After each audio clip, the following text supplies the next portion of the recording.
Welcome to my channel. My name is Ayan and today I'm going to be reacting to the American Revolution Oversimplified. I got some requests to do some more historical videos and a lot of people recommended me to do Oversimplified. I chose the American Revolution because that's the one I don't know as much about. I do like history, I like learning about history, so I really wanted to learn something I don't know. Because other ones I kind of knew, like there was Henry VIII and I've learned that to death from school because I live in London and they love Henry VIII. So I was like, let me do something that I like. No, that I have never never learned. So yeah, let's go. Holy smokes! Christopher Columbus, that is no way to address the King and Queen of Spain. What is wrong with you? Okay, so you know how we're looking for a new trade route to India, right? Right. And the earth is round, right? Right. So I'm thinking we can just sail the other way around the planet, right? Yeah. So I set sail, right? Mm-hmm. And I reach India, right? Right. Wrong. I did not reach India. I did not. Alright, get to the point. Did you know there's a whole nother freaking continent out there? Okay, and do you think I should care about this? Why? Oh, I'm sorry, did I forget to mention there's gold everywhere? Ooh. Gold? Now you're talking. Columbus landed in Central America in October 1492, and he had the time of his life. And by that I mean he went on a huge theft and murder spree. He stole gold, jewelry, people, and a hammock. And then he returned to show off all of his riches, including a few previously undiscovered items such as tobacco, the pineapple, turkeys, and a hammock. Now I know what you're thinking, but oversimplified, Columbus didn't discover America, the Vikings did. And you'd be partially right. In the 11th century, Leif Erikson was the first European to land in America. But hey, if you love Vikings so much, then why don't you check out today's sponsor? Vikings War of Clans is a mobile game that was inspired by the famous strategy and RPG games of the 90s. Columbus, time of his life, hammock.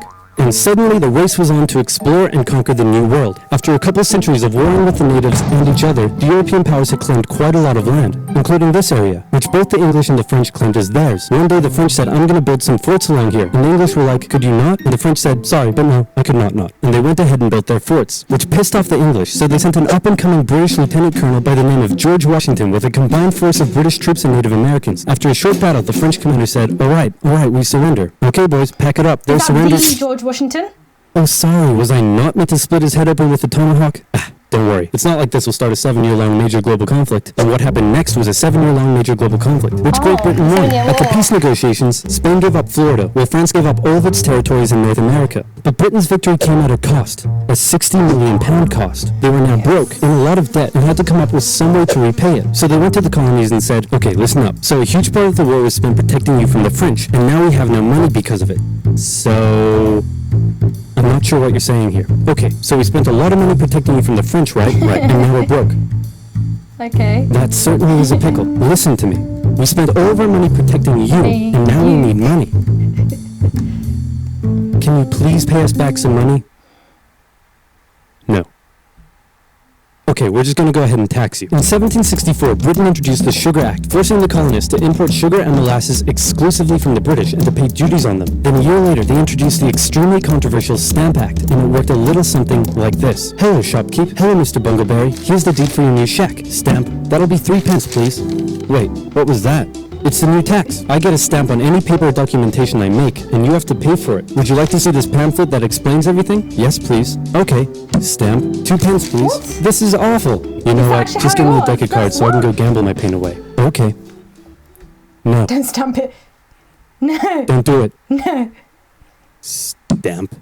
Obviously, the colonists were like, hey my dudes, this new tax legislation right here, this is BS. Until now they had enjoyed relative freedom to rule themselves, and now suddenly Britain was asserting its control. They were especially unhappy because they didn't have any representatives in the parliament that was levying taxes on them. So they protested, orators gave fiery speeches, British goods were boycotted, and anyone loyal to the British found themselves increasingly harassed. The whole thing actually began to take quite a toll on British business, and after just a couple years, the British were forced to repeal the Stamp Act. But we still desperately need money. What should we do? We could try taxing the colonies. Great idea. Wait, didn't we literally just try that and it failed miserably? Man, look at me. I look fabulous. Have you ever seen such a handsome boy? No sorry, Georgie. No way. You're the handsomest, smartest, most popular king that ever lived, and everybody likes you. Is this the Mad King? The one that had mental Your Majesty? problems. Oh, you're still here. Get the hell out. So in 1766, the British made a declaration saying, we can do what we want because we're in charge and you can all go suck it. Then they levied a whole bunch of new taxes on the Americans via import duties. Glass? There's a tax for that. Lead? There's a tax for that. Paper? Tea? Oil? There there's a tax for that. And once again, the American I honestly just thought that it was just a tea tax that they, I always just heard like they threw the tea in the Boston Harbor, and that's what the American Revolution started on. I don't know if this much tax. I get why they were annoyed, because I was thinking, if it's only tea, guys, it ain't that big of a deal, just don't drink tea. But okay, it makes sense. Like, this is too much tax on every little thing of their lives. Of course you're gonna rebel. I get it now. Makes sense this way. Americans boycotted British goods, British business felt the pinch, and the British had to back down. Alright, this is ridiculous. They're my colonies and I have to be able to assert my control. Repeal all the new taxes except for the one on tea. Also send 1,000 troops to Boston to take control. Oh, and make the colonists pay for them. And as British troops arrived, the tension in Boston was palpable. You could cut it with a knife, and it was all about to come to a head. On March 5th, a band of local patriots began heckling the British Guard at the customs house. More and more Americans joined in the heckling, while more British troops turned up in support of their comrade. Snowballs were thrown at the British. The snowballs turned to rocks, the rocks to oyster shells. The soldiers, outnumbered, panicked. One thing leads to another, and you can see where this is going. 5 civilians were killed. The Patriot press throughout the colonies declared the Boston Massacre an unwarranted crime committed against the people of Boston by the cruel British, and the anger continued to grow. A British revenue schooner that ran aground in Rhode Island was burned by the locals. When it came to light that the governor of Massachusetts supported the suppression of the colonists, his house was burned by the locals. And next, the colonists would set their sights on the remaining tax on tea. On December 16, 1773, a band of patriots known as the Sons of Liberty, disguised themselves as Native Americans, marched down to Boston Harbor, boarded a British merchant ship loaded... How would they disguise themselves as Native Americans if they're not Native Americans? I feel like you can tell that is a disguise, but okay. British merchant ship loaded with tea, and in front of thousands of spectators, threw nearly 10,000 pounds worth of tea overboard. The British were disgusted, and they punished Massachusetts with a vengeance. They dissolved its General Assembly, revoked their charter, and sent 3,000 more troops to occupy the city, meaning Boston and Massachusetts were now essentially under the direct rule of Great Britain.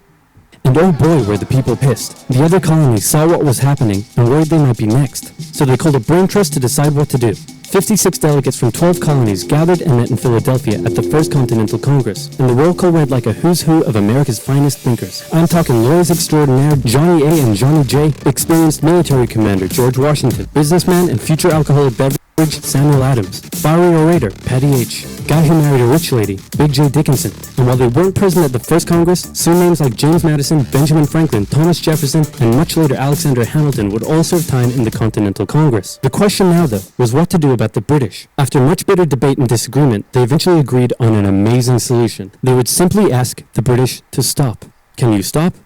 No. It didn't work. Okay, then tell the local militias to start arming and be ready at a minute's notice. And across the colonies, these Minutemen stood ready for the beginning of the American Revolutionary War. Now, having your colonies in open rebellion is one thing. Once they start arming themselves, that's when it really hits the fan. So British General Thomas Gage ordered 700 troops from Boston out into the rebel-controlled Massachusetts countryside to destroy stores of arms and ammunition held by the rebels in Concord. The British set out in the middle of the night. Patriots including Paul Revere rode ahead to warn that the British were coming, giving the rebels time to prepare. The two sides met in Lexington as the sun began to rise. They faced off against each other, and in the confusion, somebody shot first.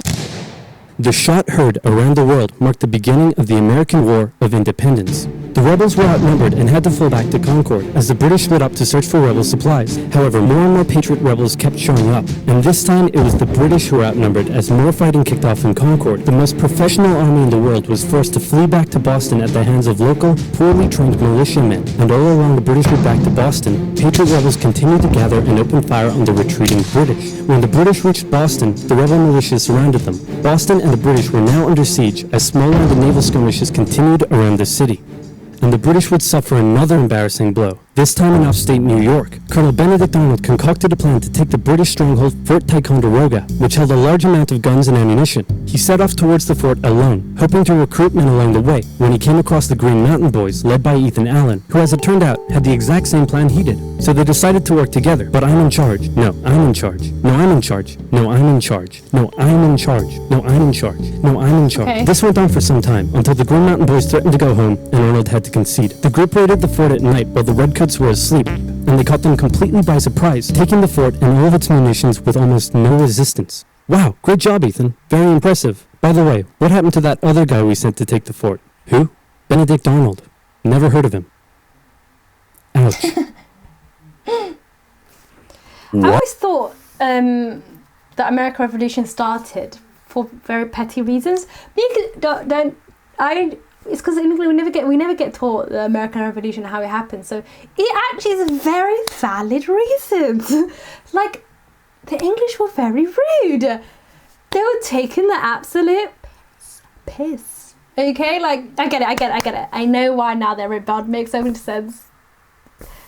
Makes sense. I don't know. I just thought it's because they didn't like tea and then tax on tea.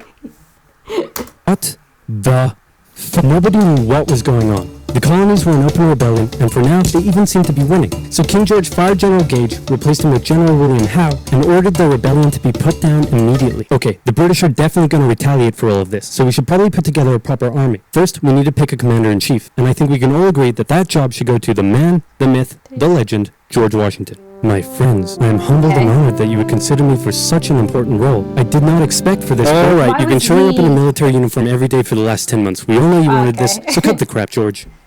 Dude, I'm cool. So Washington began his journey up to Boston to take command of the newly established Continental Army, just as the British made their first major attempt to break the siege. They made plans to take the high ground on Bunker Hill, but spies warned the Continentals of the British plans, so they fortified Bunker Hill and set up defensive positions on nearby Breed's Hill. The day of the battle came, and as the British advanced, a barrage of Continental gunfire was opened up on them.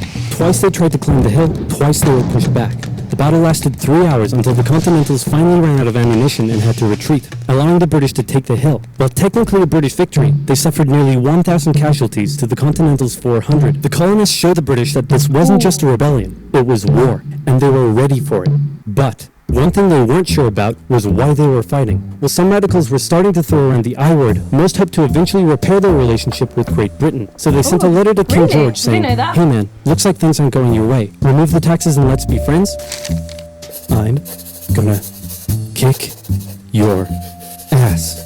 Send that to the colonies. Your Majesty, your handwriting is terrible. Are you sure? Just do it. What does it say? He's gonna lick my...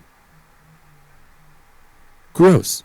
So for the remainder of the year, small engagements continued to occur around the colonies. The British burned down the towns of Falmouth, Massachusetts and Norfolk, Virginia as revenge for earlier anti-British incidents. These actions played right into the hands of patriot propaganda. Overseas, the British were seen as brutes, and the French and Spanish would soon begin sending supplies to the rebel cause. During this time, there was also minor fighting going on between patriot and loyalist militias in the southern colonies. Benedict Arnold was still on a mission to win some personal glory for himself, so he headed up an attempt to invade Canada in a two-pronged attack. The Continentals managed to capture some British forts and the city of Montreal, but a harsh snowstorm with some smallpox on the side saw them defeated and pushed back at Quebec City, and they were forced to retreat all the way to Fort Ticonderoga. Speaking of which, remember all those guns and ammunition? Well, this guy's got a plan for what to do with them. He uses oxen to drag 120,000 pounds of artillery for 2 months through the harsh winter, 300 miles all the way to Washington and his Continental Army surrounding Boston. Boom.